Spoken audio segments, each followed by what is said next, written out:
This is a recording of the sounds of a motor race. They are very special sounds, both of men and machines, because motor racing, and particularly this motor race, is a very specialized and highly demanding business. This is Sebring, 3 airstrips and 2 legs of macadamized road, comprising a circuit of approximately 5 miles. Starting at 10 o'clock this morning, 120 men will take turns driving 60 highly tuned sports cars around this circuit for 12 hours. Most of them will maintain an average speed greater than the family sedan flat out on the turnpike with a tailwind. On the longer straights, their top speeds will be reckoned in figures more usually associated with airplanes. When the 12 hours are up, these men will return the cars to the mechanics and make preparations to go on to the next race. And it may be in England, or Argentina, or Italy. For unlike drivers we have seen in American sports car racing before, most of these men are professionals. We are going to talk to some of these drivers because their voices, along with the roar of the cars, the blaring of the loudspeakers, the noise of the crowd, and the deathly silence seconds before the start, are an essential part of the sounds of Sebring. A spectator at a motor race must use all 5 senses because the wide assortment of stimuli sent to assail them throughout the day is irresistible. In a recording, there are only sounds. To these sounds, you must now add the products of your imagination. Images of the 4 senses we cannot stimulate. Add the slightly sickening bouquet of orange blossoms from the hundreds of orange groves which surround Sebring. The smell of the rodeo camped just outside the entrance gate, hoping to capitalize on the huge crowds expected. The quite indescribable odor of castor oil as the 1.5-liter Maserati screams past, turning to 7,500 RPMs, with plenty to spare. The smell of hot rubber on a hard corner, and even the essence of shaving lotion used by some of the fancier drivers. Add the taste of fresh squeezed orange juice, a hot dog, with or without mustard or relish. The taste of too many cigarettes smoked in nervous excitement. Add the feel of tired feet, hot and aching. The sun burning down, the pickets of the snow fences pressing into your arms as you lean for hours, watching and listening. For the aficionado, add just the feel of the fender on that 4.1 Vignale Ferrari, or the touch of the wheel and the pedals, and the shift, when you surreptitiously steal that short sit in the Le Mans replica Fraser Nash, affectionately known as the business coupe. Add the incredible array of color, the many flags against the deep blue sky, the scarlet Ferraris and Maseratis, the silver Porsches, the white and blue Jags, the dark green Astons, the bright blue DBs and the private entries, yellow, gray, and black. Add the crazy hats in the crowd, the Bermuda shorts, the faded dungarees, the many shapes, sizes, and colors of sunglasses. Add the flat Florida countryside, the lone pines needling the horizon, the matted green of the distant orange groves. These are the things that go to make Sebring the magnificent carnival that it is. These are the things that make Sebring different from a ball game, a bullfight, or a tennis match. These are the special things about Sebring. And the weather's a lot better, which is one thing that strikes one at this time of the morning. That was Sterling Moss. Once England's hope for a successor to Dick Seaman, the great British driver of the 30s, he is now a promise fulfilled, and then some. Last year, and you might call it an average year for Moss, he won the British Grand Prix on a Formula One Mercedes, and the Mille Miglia, the Targa Florio, and the Ulster Tourist Trophy, probably the 3 toughest races for sports cars in the world. 2 years ago, right here at Sebring, he provided the upset of the year by bringing a 1.5-liter Oscar to victory. As a driver, Moss's style can be described as erratic but terribly fast. He sits well back in the car, arms outstretched to the wheel. He is quite spectacular, honking his horn frequently at cars that do not pull over fast enough for him to pass, waving at spectators and flagmen. In easier races, he is inclined to aim for photographers who get too close on corners, all in fun, of course. And while they bear him no malice, they learn to honor his right to the road and take their pictures from behind the fences. He stands now in his ballet slippers, on the balls of his feet, affable and talkative. He seems slightly nervous, but these are not the things you notice first about him. What strikes you, and what you cannot avoid noticing, is that Moss is a perfect athlete, with perfect reflexes and foolproof control over his muscles. In the pits before the race, we asked him his age. 26. And when did you drive your first race? When I was 17. What kind of cars did you start in? I started on sports cars, a BMW, and then on a Cooper 500. That's, I've forgotten how many cubic inches, but the smallest car that we race at the moment. I see. Could you tell us a little something about Aston Martin cars and how long you've been driving them? Well, first of all, this is my first race with them. I've only tested the car in England. That's the only time I've driven one before. As far as telling you about them, they're a 3-litre car, dual camshaft. I don't know what else you want to know. Dual ignition. You've competed against these cars in England, haven't you? Yes, many occasions, actually. When I used to drive for Jaguar and for Mercedes, they were one of our main rivals. Can you tell me what you think the chief opposition will be here today? There's about 40 of them. There's quite a few Jaguars, which are going very quickly, and Ferraris. And I think the Maseratis are the dark horses because I think their times in practice were slower than they can actually do. I think they'll go pretty quickly. Whether their brakes will last up or not, we don't know because they've got new ones. But I would say it would come either from the Jaguar, Ferrari, or Maserati, and that doesn't leave much else, does it? No, it doesn't. Could you tell us whether there are any tactics today? Are you going to be sent ahead as usual to try and burn up everybody behind you? If there were any tactics, I wouldn't be in a position to tell you, and at the moment there aren't any. But my feeling about a race of this nature, which is 12-hour, very, very hard races, that quite honestly, that tactics are pretty difficult because the whole complexion of the race can change after 3 hours, and perhaps if you sent one car out too hard, you may have wasted an awful lot. My feeling is that perhaps the best thing to do is to say what your limit is and just run to that. I see. Could you tell us something about the course today? What do you think of it in comparison to European courses? I would say that it isn't ideal by any means. I think that the organisers know that. It's very difficult to define the course. The runways are so wide that I think people from Europe would far rather see the whole race run in the campgrounds as half of it is. The rest of it, it's very difficult to see where the course goes. Now you're driving in Europe for Maserati this year, is that right? Yeah, with the exception of 6 races when I drive for Maserati. I see. I'm sorry, I mean for Aston Martin. You drove for Mercedes last year, isn't that right? Yes, I did, 12 or 16 races last year for them. And they've retired this year from racing? Yes, they decided to give up for one reason or another, and therefore they've withdrawn from all competitions. I see. Well, now last year you were a teammate of Fangio's, and this year you'll be his competitor. What do you think about him as a driver? Oh, without doubt, he's the finest driver in the world. It's my opinion. That's just about everybody's opinion. But America has her great drivers, too. You could probably find some arguments to the contrary, but it's pretty safe to assume that Phil Hill is America's greatest sports car driver. In 7 years, he has become, by dint of sheer nerve and a lead foot, a figure well known and much feared by the best of the Europeans. Most successful on Ferraris, it seems probable that Phil will be invited soon to be on the first-string factory team.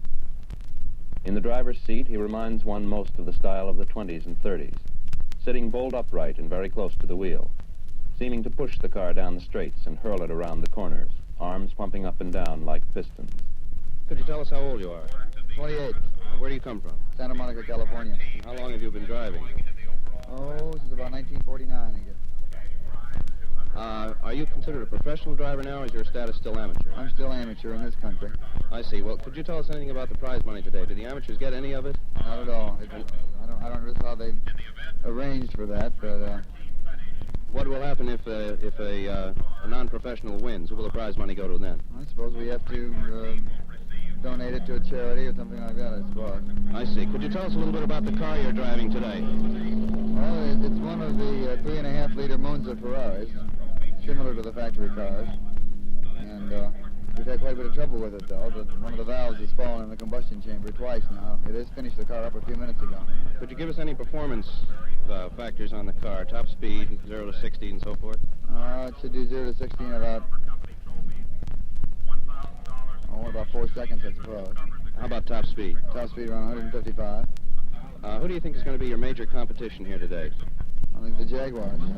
What about the Aston Martin team? You expecting anything from them? They're in there too, yeah. The brakes are such a ticklish question here that it's really a matter of who can stop the best rather than go the best. Brakes were on practically everybody's mind, as we soon found out.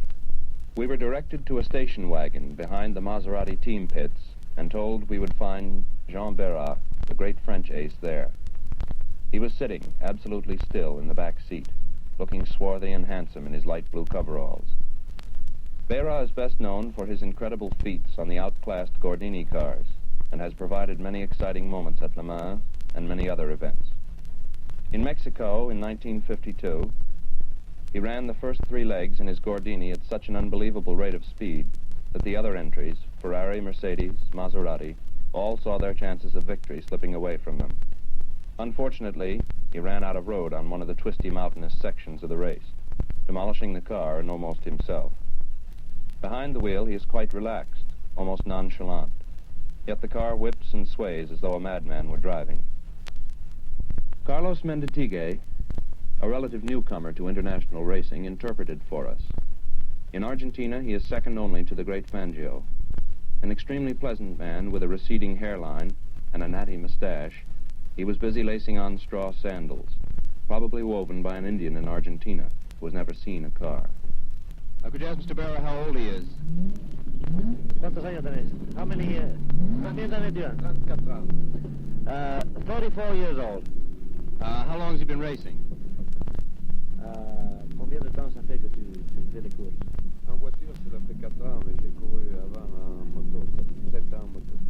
He's made 7 years in motorcycles and then 4 years in cars. Is he driving on a professional team this year? Is he with the Maserati team?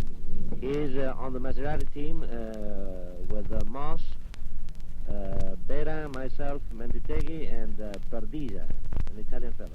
What do you expect the competition to come from today? Well, you see, we are driving the 3-liter Maserati against the other cars that they are bigger engines. Anyway, our car runs pretty good. The chances to win the race is a little bit difficult because of those 500 centimeters difference on the engine. They have more power than we have, but we believe very much in our car. You know, as you know, in the 1,000 kilometers in Buenos Aires, we won against the big cars. So we expect to make a good race here. It's difficult to say if we can win, but we'll expect the best for it. Can you ask Mr. Barra what he thinks of the course here? Qu'est-ce que tu penses de la Le circuit, c'est la première fois que je viens ici et je trouve le circuit très intéressant. It's the first, he says, Bera says that it's the first time he's coming here to race, but he finds a very interesting circuit. Would you ask him what he thinks of the American drivers? Qu'est-ce que tu penses des Américains qui conduisent? Je pense que c'est difficile à dire. C'est surtout la différence des voitures. Il y a beaucoup de voitures qui gênent sur le circuit. Plutôt que toute autre chose. Non, mais des conducteurs américains. Ah, j'ai très peu tourné aux essais. Je n'ai pas eu le temps de les voir. Je les verrai pendant la course. He hadn't seen many of them because, as you know, we were working in our cars, and we were with our minds in our car, and we made some few laps each of us. So we didn't have the opportunity to watch them. Je connais déjà Phil Hill, qui est un très bon pilote. He knows Phil Hill, as I know him too, and he's a real good pilot. One of the few private entries was Porfirio Rubirosa. Better known as a man about the world than a driver, Rubirosa has achieved small success. His driving is nervous and unsteady. He seems more drawn to sandbanks and oil drums than to the finish line. But he is on occasion very fast, which indicates that with more experience he might well become a threat to factory teams. Mr. Rubirosa, could you tell us a little something about the car that you're driving today? Well, I'm driving a 2-liter Ferrari, and I think the car is in good shape. We had a little accident day before yesterday. The pilot hit gasoline drum, but we repaired it, and everything is all right. Good. This is the only 2-liter Ferrari here, isn't it? No, there's another one. There's another 2-liter Ferrari, and there's about 9 cars in the E category. What do you think of the course? Well, I think the course is very good condition. It's harder than last year because put some gasoline drums in the curve and makes it harder, more difficult. What car were you driving last year? A 2-liter Ferrari too. Well, the same car? Not the same, but the same category. Who are you driving with today? With Jim Polly, an American boy. I see. And you splitting the driving time evenly? Evenly, 3 hours each. I start, and he follows the next 3 hours, the next 3 me, and he finishes. Do you expect to use a lot of tires today? Well, no. Maybe we can finish the whole thing with 1 set of tires. Not everybody was so optimistic about tire wear. Peter Collins of the Aston Martin team took a dimmer view. Collins is one of those stars that rises with such great rapidity that it is impossible to judge where it will reach the zenith. He drives erratically, as do most of the young drivers. He seems sometimes to be emulating Moss. At others, he shows promise of developing a style of his own. At any rate, the Mercedes people, the pickiest employers in the world, have confidence in him, as they teamed him with Moss in several races last year. Mr. Collins, could you tell us your age? 24, How long have you been driving? since I was 17. What car did you start on? Originally Cooper 500, and an Allard, and then onto a 1100 Cooper, and then onto Aston Martin HWM. How long have you been driving for Aston Martin? This is my 6th year. Are you on a professional team besides Aston Martin this year, a Grand Prix team? Yes, Ferrari. You're driving for Ferrari on the regular team. What competition are you looking forward to today here? Well, I think it's all going to be pretty hot from what I can see. I think the whole race, the speed of the race, will be governed by the tyre wear. And I think the people who've got tyres that can last the longest and the brakes that'll last the longest should stand a very good chance. What do you think of the American course here today in comparison to European courses? Well, I think it's a great improvement on 3 years ago when I was here for the first time. It compares with certain courses in England that are held the same way on aerodrome circuits. But really on the continent, the courses, in my opinion anyway, for my money, are a little better insofar they can use the roads and they have natural hazards and not artificial ones, which I think is a much better thing from a racing standpoint. Could you give us some performance figures on the Aston Martin, top speed and 0 to 60? And Well, that's very difficult for me. Mr. Wilde would do that better than I could. I only know things in sort of maximum revolutions a minute and what lap times we do. I think they go from, I don't know, I think they go from 0 to 100 miles an hour in about 16 seconds, I think. I'm not too sure. It depends on the axle ratio, of course, and the maximum speed is about 160 miles an hour. Bill Spear falls into one of the rarest categories of racing drivers. He is an enormous man, standing well over 6 feet tall. Since an additional 100 pounds in a light racing car can easily make the difference between winning and losing, it is not surprising to find most of the world's great drivers small of stature. Bill is one of those exceptions who owes his success to superb driving skill. A beginner not more than 5 years ago, he has risen in the ranks with meteoric speed. He has driven in most of the famous sports car events of the world, including Le Mans 3 times. Because of his size, he looks comfortable in a car, almost as though someone else were pushing the pedals and he was just there for the ride. But to stand 200 yards from a corner and hear him shift with infinite precision is sheer music to the enthusiast's ears. Driving for Jaguar today, is that right? Driving the Jag, yes. Could you tell us a little bit about the car? Well, it's 285 horsepower. It's a car similar to was driven at Le Mans last year and seems to go very well so far. You've driven at Le Mans several times, haven't you? Yes. Have you ever driven a Jaguar there? Yes, this past summer. What success did you have there? Not too much. I only drove 3 laps and I think we dropped a valve. I see. Have you driven Jaguar since then? No. I see. This is the first time since Le Mans then?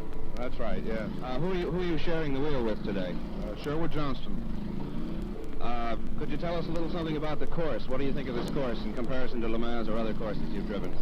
Well, this course is very tough on a car. It's much tougher than Le Mans. It's not as smooth, a lot more corners, very much tougher on brakes. It's not as fast, but it seems to break the cars up very quickly. Where do you think the competition will come from today? Oh, Aston Martin, Ferrari. Bill has good reason to fear Ferrari, for they have a champion as their number 1 man. That short, stout man sitting on the window seat of the trailer behind the Ferrari pits, wearing the slouch hat with the turned-up brim and the slightly soiled windbreaker, sipping coffee from a paper cup and looking almost sleepy with boredom, is the greatest driver in the world, and nobody will dispute it. Juan Manuel Fangio is a completely unprepossessing man. Talking with him here, it is difficult to believe that he has been 3 times champion of the world. And after talking to Moss and Collins and Hill, it is difficult to believe.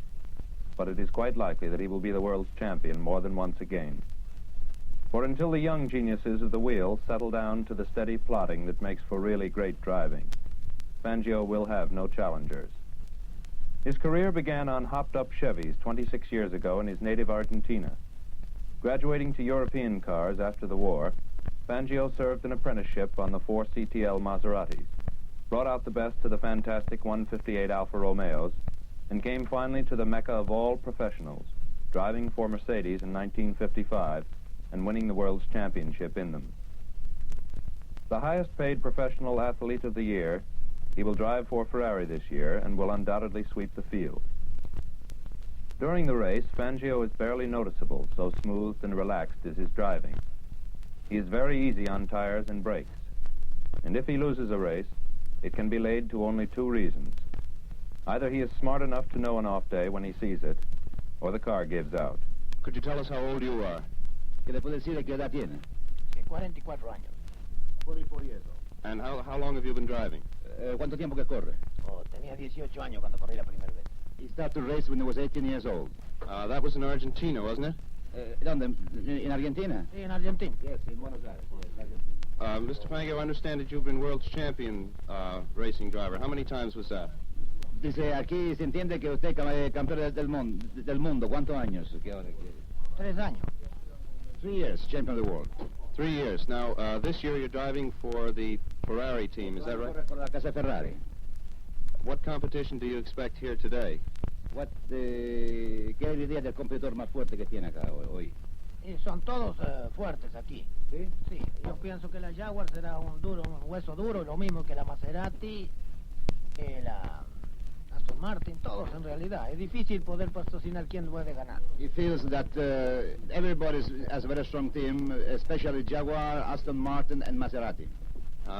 Do you feel that the major competition in the Aston Martins will be from Sterling Moss, or does he think that Moss is going to go ahead and try and lead him out in the beginning blow? Sterling Moss de la Aston Martin sería el más competidor más fuerte. Una corsa de 12 ore, non si può dire chi è che può vincere, no? He doesn't know. With 12-hour race, it's very difficult to tell. It's very long. We next spoke with a man who in the past 26 years has driven many times in long races. John Gordon Bennett carries a name which is synonymous with the history of auto racing, and he lives up to it. Most at home on MGs, his record in them is spectacular. He is one of those drivers who has grown up with racing. Starting back in 1930, he has been associated with the best cars and drivers in the world. I'm driving a D-type Jaguar with Mr. Briggs Cunningham, number 11. You're sharing the driving with him? Yes. He's starting off, and I'm taking over after 3 hours, and then I'll drive 3 hours, and he'll take over for 3, and I'll finish, I think. Could you tell us a little something about the cars today? Well, we've got a factory team of 3 D-types. They're a little bit faster than number 11. They're a bit more powerful. But we hope to tag along behind them and be there at the finish anyway. Who do you expect competition from besides the other Jags? Well, the Aston Martin team are pretty tough competition, and Ferraris are always an unknown quantity, but they're something to be reckoned with when you've got Fangio driving for them. Could you tell us how long you've been driving? Yes, I've been driving 26 years. 26 years, and what kind of a car did you start on? An MG. What kind of an MG was that? A J2, one of the very old ones that was in 1930.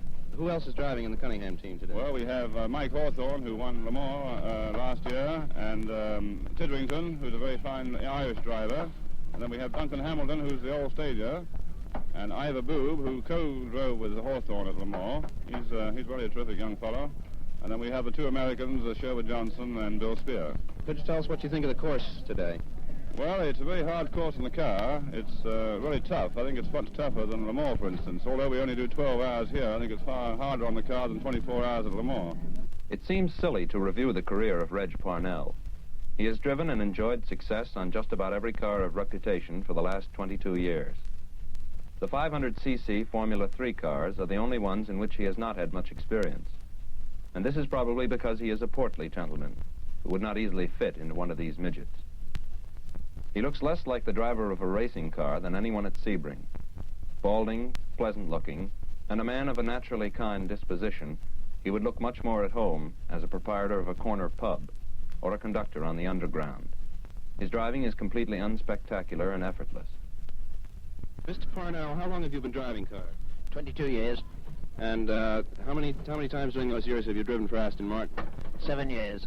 7 years for Aston Martin. Could you tell us a little bit about the car you're driving today?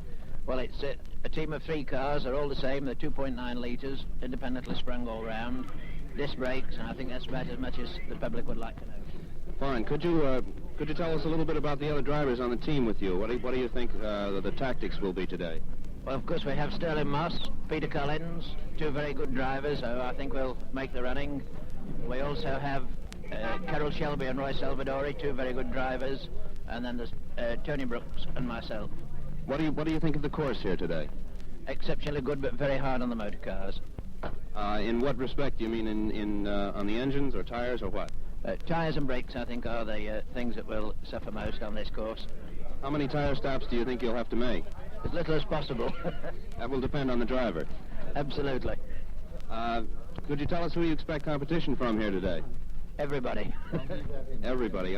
You're going out to get a class win and an overall win, is that right? Well, an overall win is the main thing, but we should be quite satisfied with a class win. Of all the drivers at Sebring, the Marquis de Portago has the least experience, being limited by only 2 years on racing cars. Ferrari's confidence in him may well be justified, however, because of his wide success in other dangerous sports. He has distinguished himself on an Olympic bobsled team, in polo, and as a steeplechase jockey. He is a swashbuckling young man with streaming black hair almost to his shoulders. It would be difficult to predict what his future is in cars. Driving is an art that requires great concentration and a certain spirit of dedication. The Marquis, undoubtedly conscious of his notoriety as Spain's ranking nobleman, seems uncertain which sport will demand his greatest attention.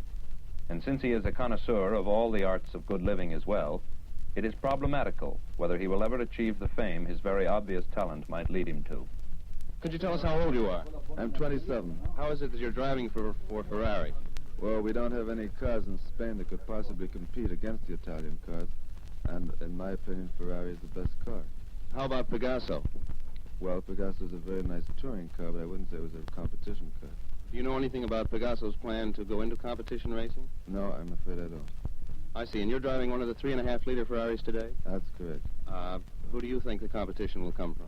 I think Fangio will win, and I think Hawthorne has a second chance. How about the American drivers? Could you tell us something about what you think of American competitive drivers? Yes, they're very good. I think, in my opinion, the 2 best actually are Phil Hill and Marston Gregory. They are driving Ferrari also today, aren't they? They're driving a privately entered 3.5 Ferrari. Is that the same kind of car that you're driving? Exactly identical. What do you think of the course here today? Well, they tried to make an automobile course out of an aerodrome instead of building a race course. Have you ever driven a course like this before? Yes, I've driven here before twice. Oh, I see. And whereabouts in Europe have you driven? I've driven on most of the European tracks. Are you an official member of the Ferrari Grand Prix team for next year? I hope so. One of the men Ferrari has already decided on is Luigi Musso, the youngest of the professional drivers. As a member of the team this year, he will have to take a back seat to Fangio, but this will probably be his only concession. He is an extremely tenacious driver, often tailing other cars so close as to quickly fray the nerves of the driver.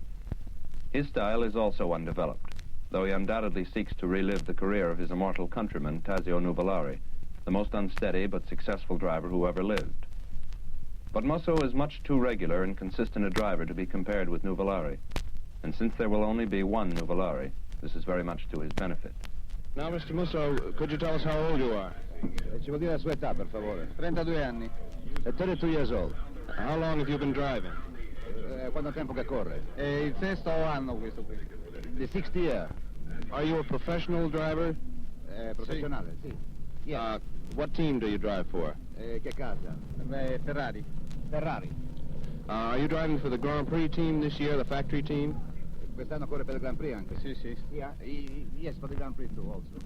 Could you tell us something about the cars that you're driving today, with the size of the engine and so forth? Dica qualche informazione sul carro che conduce oggi. È una macchina completamente nuova della Ferrari che ha il suo debutto qui e che va molto bene. is a new Ferrari design as a motor, which is going very well. It's never raced before. That's the first time, the race. I see. What's the size of the motor? Che cilindrata il motore? 3.500. 3,500. Who do you think will be the major competition today? Chi sarà il competitore più accanito di questo? Ma io penso che contro la Ferrari il competitore più accanito possa essere la Jaguar. Jaguar car is competitor. Musso, Fangio, Di Portago, Castellati on the Ferrari team. Taruffi, Berra, Menditighi on the Maserati team. Moss, Collins, Parnell, Brooks on the Aston Martin team. Hawthorne, Spear, Cunningham on the Jaguar team. The finest drivers in the finest cars European factories can provide for them, competing against each other in America's greatest sports car race. The Ferrari Lancia factory has 3 brand new cars running, cars that may have cost as much as $100,000 apiece. The Maserati factory has 2 new 3-liter cars and a new 1.5-liter car running. The Jaguar factory has given the benefit of its facilities and experience to preparing a team of cars for Briggs Cunningham. The English Coopers and the Astons, the French DBs, the German Porsches are all running under factory management. What does America bring to Sebring? She provides the setting, wines and dines her guests. But what of the race itself?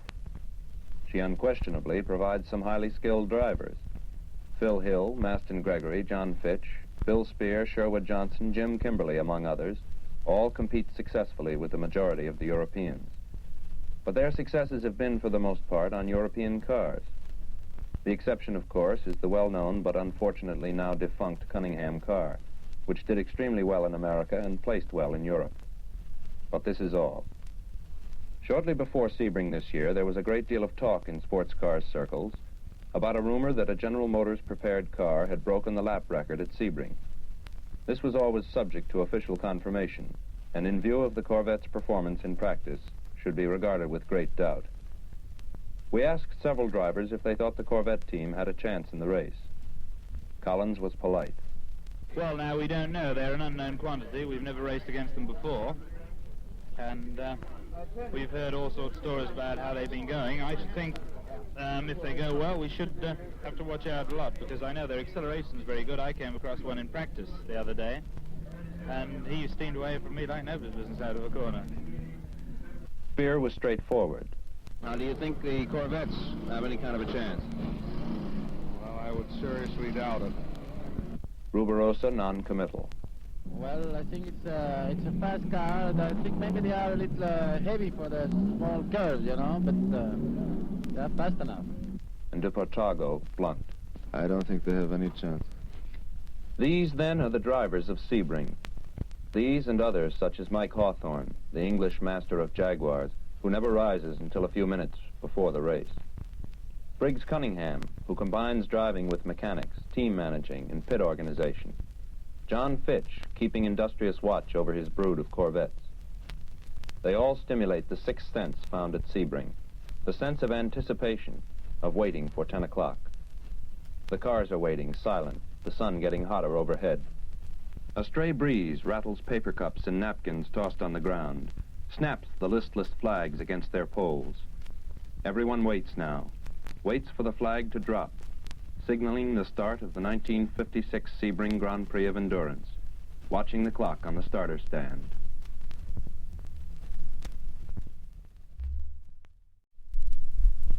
We have heard comments from most of the drivers about the course. What is it actually like? Starting on the runway in front of the pits, it's about 300 yards to a fast left-hand bend. This is marked only by oil drums. Then a quarter of a mile to another fast left, also marked by drums. Then 600 yards to the first hard corner, leading to the left onto the Macadam Road. This is followed shortly by the well-known S-bend, and then what we might call Big Bend, leading around to the right into the half-mile straight to the hairpin corner. Once around the hairpin to the right, it's a mile to the runway again. Sharp right onto the runway, a mile to another sharp right, and a mile again to a fast hairpin which leads back to the starting line. A little over 5 miles per lap, about 2,000 gear changes for each driver. Now, at 15 minutes before 10, activity in the pits increases. Alfred Momo, America's acknowledged expert on Maseratis and Ferraris, arrives in one of the 3-liter Maseratis, cocking his ear over the side of the car for defect.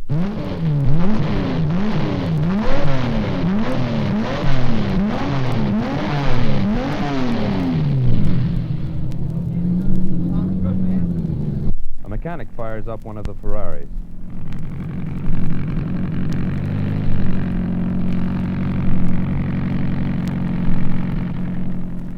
Stands watching the gauges in the cockpit intently.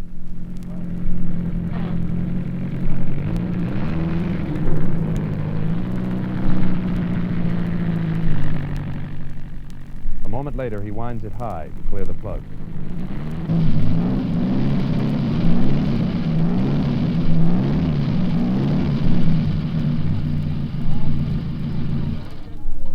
Behind the pit area, Dr. Wiley's Lotus is being run up and down at top revs, checking ignition breakup at high speed.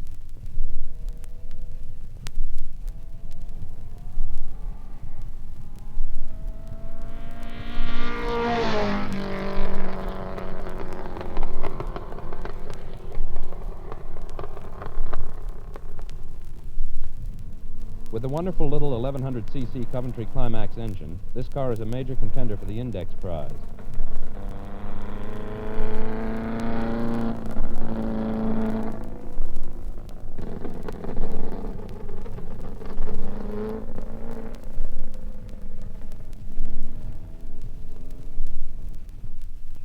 One of the factory Porsches stands at the pit rail, and Count von Trips sits at the wheel, revving the engine while the mechanics fuss with the carburation. This is one of the most fantastic cars here today. Listening to this engine, it's difficult to believe that it's only 1,500 cc's.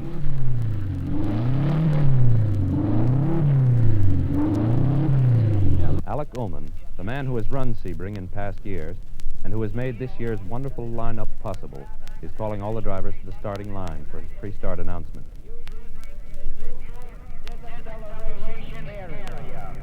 Cars that are slower will be required to pull over to the right and permit the fastest cars to pass them. Fellas, here is our chance, here in the United States, to show these distinguished visitors from abroad, and we have here the champions of the world, of England, of Cuba, of Germany, of Italy. May I suggest good sportsmanship, give and take, and I wish you a pleasant race.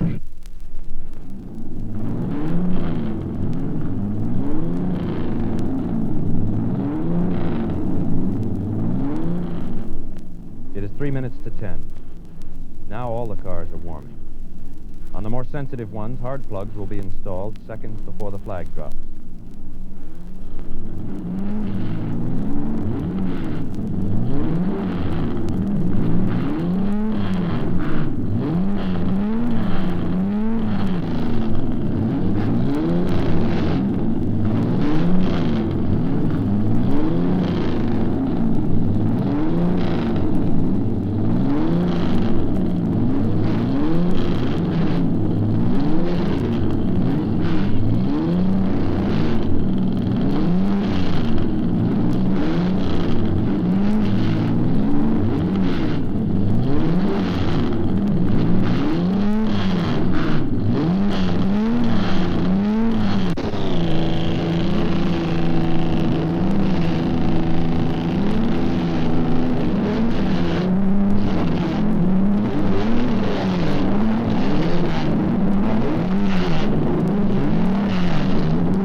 Suddenly silent. Only 1 minute to go. The cars are parked diagonally to the pits and lined up in order of engine size. John Fitch's special Corvette is first in line, then the Ruttman 4.9 Ferrari, then the 4.3-liter Corvettes, the 3.5-liter Jags, the 3.4 Ferraris, the 3-liter Astons, and so on down. The drivers stand across the road opposite their cars. When the flag falls, they must cross the road, enter the cars through the doors, fasten safety belts, and take off. Sterling Moss, directly in front of us, is crouched down like a runner on his mark. 20 seconds to go. 15, 14, 13, 12, 11, 10, 9, 8, 7, 6, 5, 4, 3, 2, 1, 0.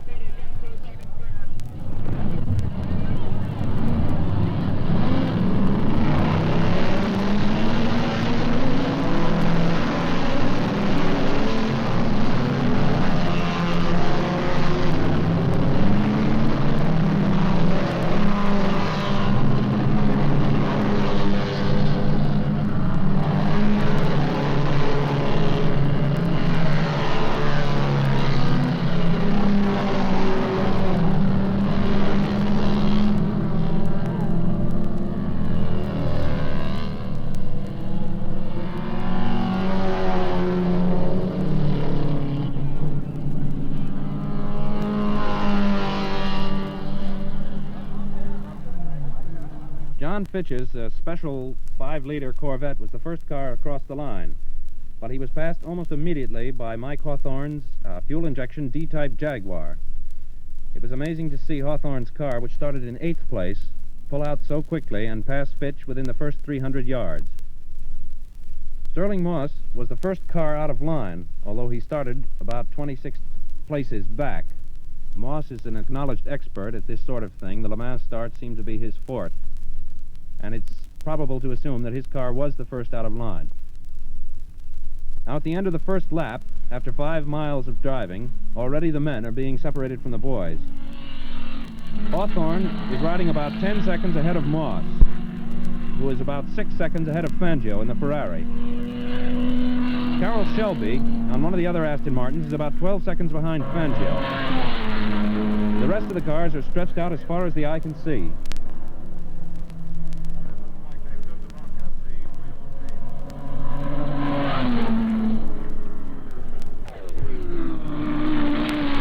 It's now 11 o'clock. Already the pace is beginning to tell. The first car out was a Corvette that stopped after 22 minutes of driving with a broken axle. Now in first place is Mike Hawthorne, riding in the number 8 D Jaguar. Sterling Moss in the Aston Martin is about 12 or 14 seconds behind him, with Fangio still riding his even 6 seconds behind Moss, looking very calm and unruffled. In fourth place is Luigi Musso, the young Italian driver, driving in one of the other Ferraris. In the fifth spot is Duncan Hamilton, driving number 9 D Jaguar.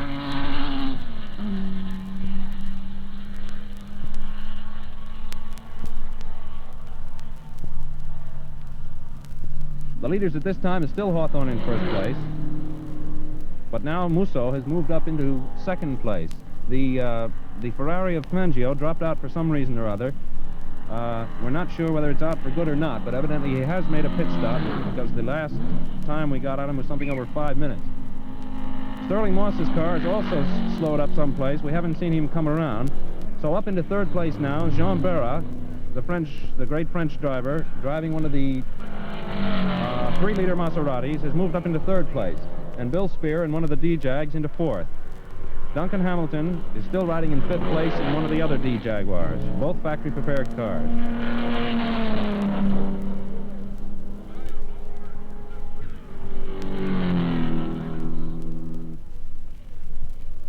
One o'clock. The sun is still very hot overhead, and it certainly must be hot out in the cockpits of some of those cars. Just a few minutes ago, Carlos Mendetigue was driving one of the 3-liter factory Maseratis, came into the dangerous S-bend turn much too fast and hit a hay bale which had been put there in a hole which had developed, and flipped the car end for end. At about 12:30, Moss pulled into the pits, still in second place. We understand that he expressed some doubt as to the car's ability to hang on for the full 12 hours, but he turned the car over to Peter Collins, who is now driving and beginning to turn in some laps quite comparable to Moss's.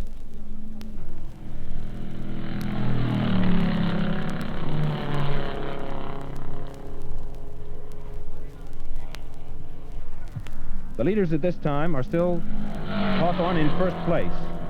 But in second place now is Jean Berra, driving car number 24, the 3-liter Maserati. In third place, Fangio, who stopped for some unknown reason, has pulled himself back up into third place again. In fourth place now, Peter Collins, who after the pit stop has done amazingly well. I think he dropped down to 7th or 8th place. Is now back up in fourth place. And in fifth place is car number 19. That's the 3-liter Ferrari, or the 3.5-liter Ferrari, being driven by the Marquis de Portago. At 1 o'clock, one of the DBs, or a few minutes after 1, who usually have no trouble sewing up the index prize, hit a hay bale on the big hairpin turn, banging the car up so badly that he had to retire. At 2 o'clock, Hawthorne is still in the lead, in car number 8. But now Berra has dropped way back, and Fangio is in second place. In third place is Musso in number 18 Ferrari. In fourth place is the Duncan Hamilton Titterington car, and I believe Titterington is driving now.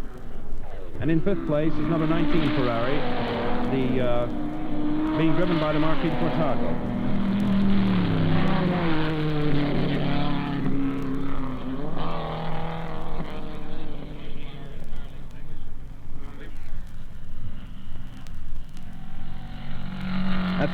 At 3 o'clock, things have developed very, very rapidly in the last hour. The Hamilton D Jaguar, which had been running in fifth place very steadily, has just retired a few minutes ago with an exploded brake cylinder. This must be making everybody down in the Jag pits very nervous, because brakes is the one thing they're more worried about than anything else today. So that's the first D-Jag that is dropped out now. At about 25 minutes after 2, Sterling Moss's Aston Martin, with Collins driving, gave out. They understand an oil line that was leading to the transmission fractured and the gears froze up. So Sterling Moss, one of the most feared contenders here today, is now out of the race. There's a possibility that he may take over one of the other Aston Martins, but we don't know. They're both running very well. The leaders at this time are now the number 17, that's Fangio's car. Number 8, Hawthorne's car. Hawthorne's car dropped back a place due to a pit stop he made. Both Fangio and Hawthorne have made pit stops now. But Fangio's ran about 1 minute and 45 seconds, while Hawthorne's was almost 3 minutes, which accounts for the difference in their time.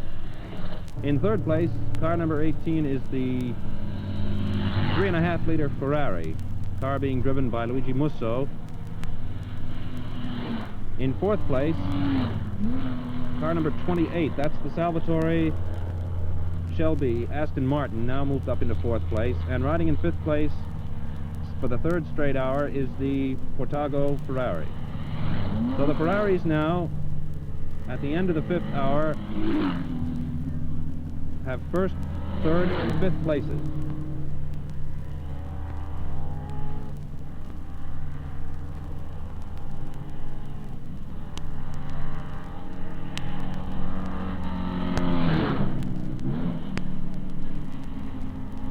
It's now 4 o'clock, and we're just halfway through the race. Wacky Arnold, the man who built the Arnold Bristols and who's today driving one of his own cars, hit an oil drum a few minutes ago on the S-turn and broke the steering wheel in his car. So one of the Arnolds, who last year won the team prize, is now out of the running. Just a minute ago, the Troy Ruttman 4.9 Ferrari, that is incidentally the car that won Le Mans 2 years ago, the actual winning car, has retired with a seized gearbox. More than a third of the starters have now retired. It's still very hot out on the track, and the corners, the cement corners, the concrete corners, which started out quite white and clean, are now almost black with rubber left on the track.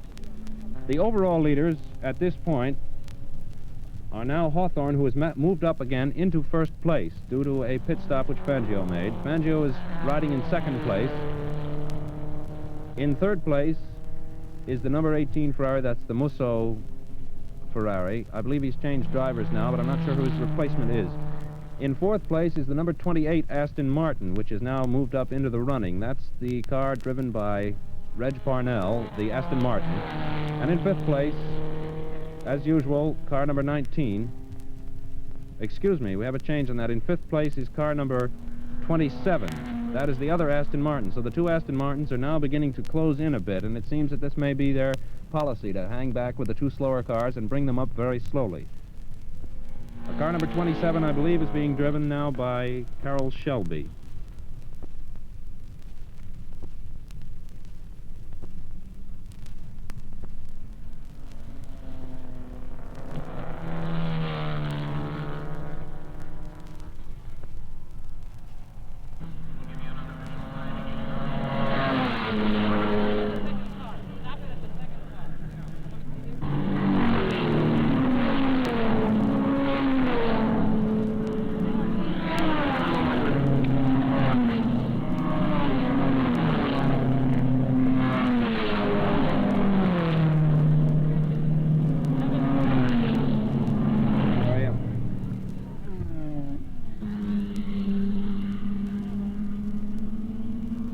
At the end of the 7th hour, now at 5 o'clock, the positions have changed quite a bit. Hawthorne is still hanging on to first place. Fangio's still in second. Musso's still in third. But now in fourth place, the D Jaguar, driven by Bill Spear, has moved up into fourth place. Bill has been driving a terrifically steady race, making very good pit stops, and has just begun to push himself up very, very slowly, having passed already Portago, who stopped to change places with Kimberly now. At this time, the overall leaders are Hawthorne, Fangio, Musso, Spear, and Portago. Oh, wait a minute. The Portago car is just... The Portago car didn't come around that time. Evidently, the car has run into some difficulty. Kimberly was driving at the time.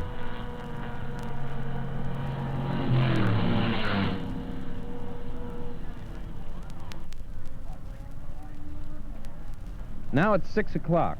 The Kimberly Portago Ferrari that we mentioned to you about an hour ago swallowed a valve, which is an interesting process involving carburation and backfiring and so forth, but is very definitely out of the race. This is the first of the factory first of the factory Ferraris to retire. Jim Kimberly was driving at the time, and the car is definitely out of the race. But the Fangio Ferrari and the Musso Ferrari are both sounding very healthy.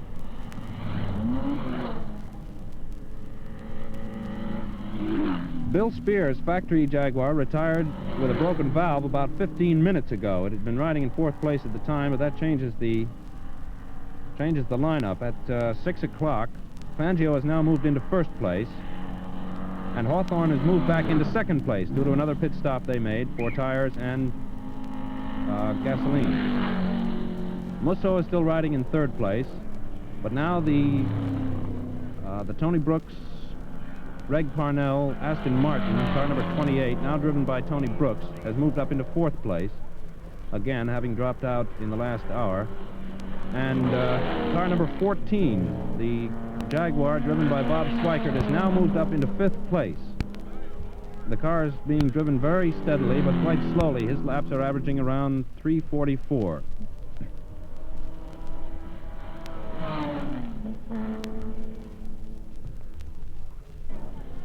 At 7 o'clock, it's almost completely dark. The lights went on at about 6:30, the headlights on the cars, and also the lights on the pit area.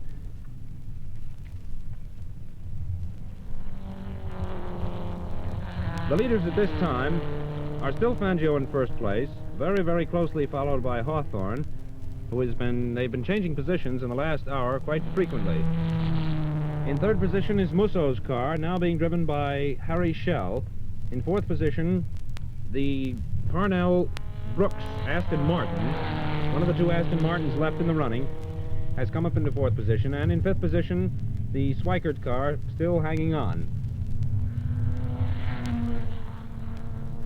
We understand the Aston Martins are equipped today with quick change brakes, which has made it possible for both the remaining Aston Martins to have brand new brakes put on during the course of the afternoon. The Parnell car just had brakes put on a few minutes ago and started out again and has already come up, undoubtedly by virtue of this change, to fourth position.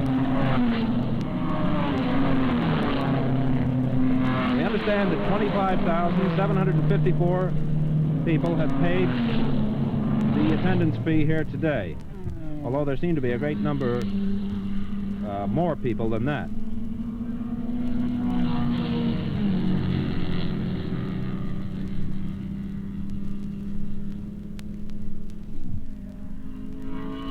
At 8 o'clock, it might be worthwhile to take a look at the index ratings now. They have changed very drastically since an hour ago. The two factory Porsches have now moved up into the first two places on index, showing that their performance in the evening has seemed to have come up to a great extent. In third place on index is the Fangio Ferrari, fourth place Hawthorne, and in fifth place, number 18, the Musso Ferrari.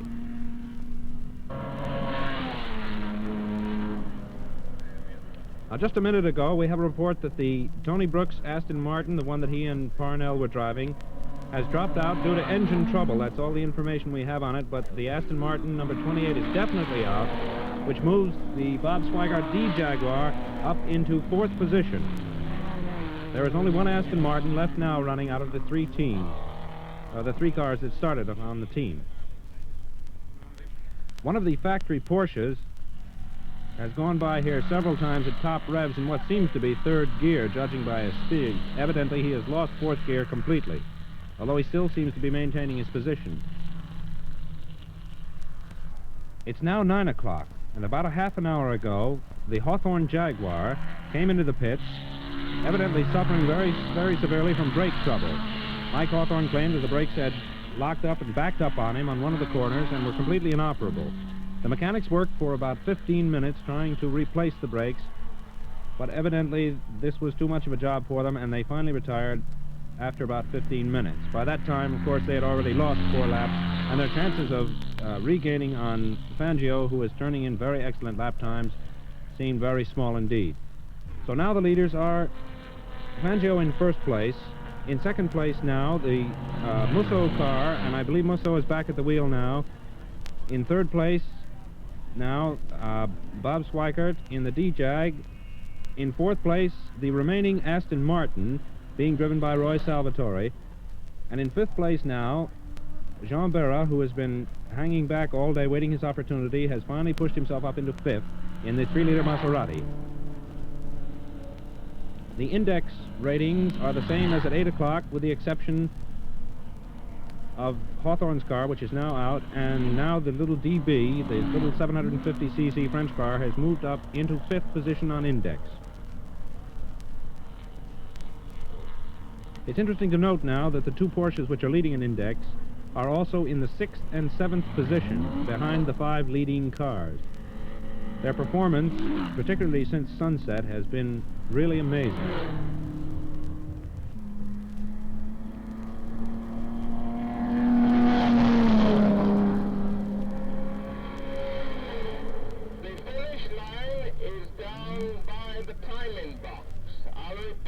This is important. The finish line is by the timing box. I will repeat that. The finish line is by the timing box.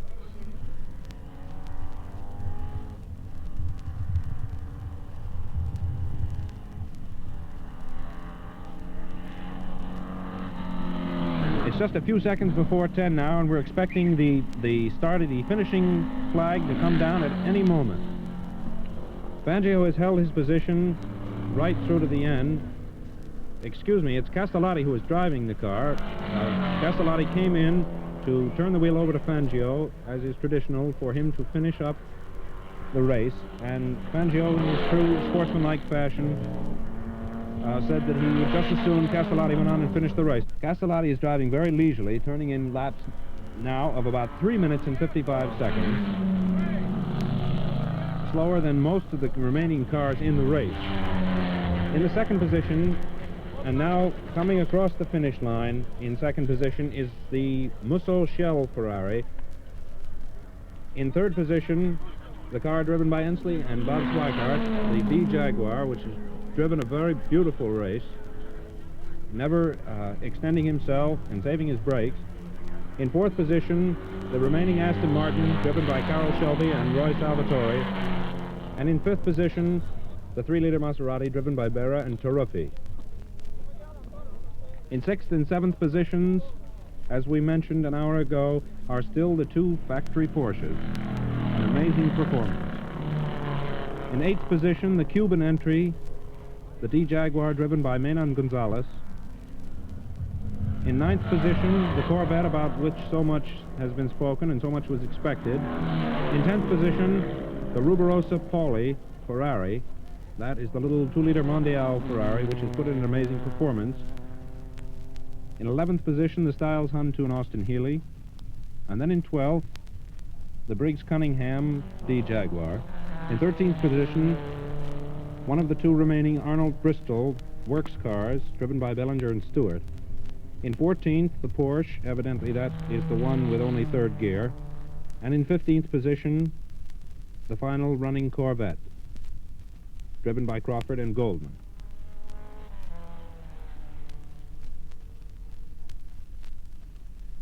The race is over, but we still remember the sounds of Sebring. We remember the lessons taught to all by the superbly efficient factory teams of Europe. We remember the beautifully prepared Aston Martins, the incredible Porsches, the ill-fated Jags, and the sturdy DBs. We remember the smell of castor oil and burning rubber, the sights and the colors. But most of all, we remember the magnificent sound of Fangio coming up the straight at speed, a champion in a championship car.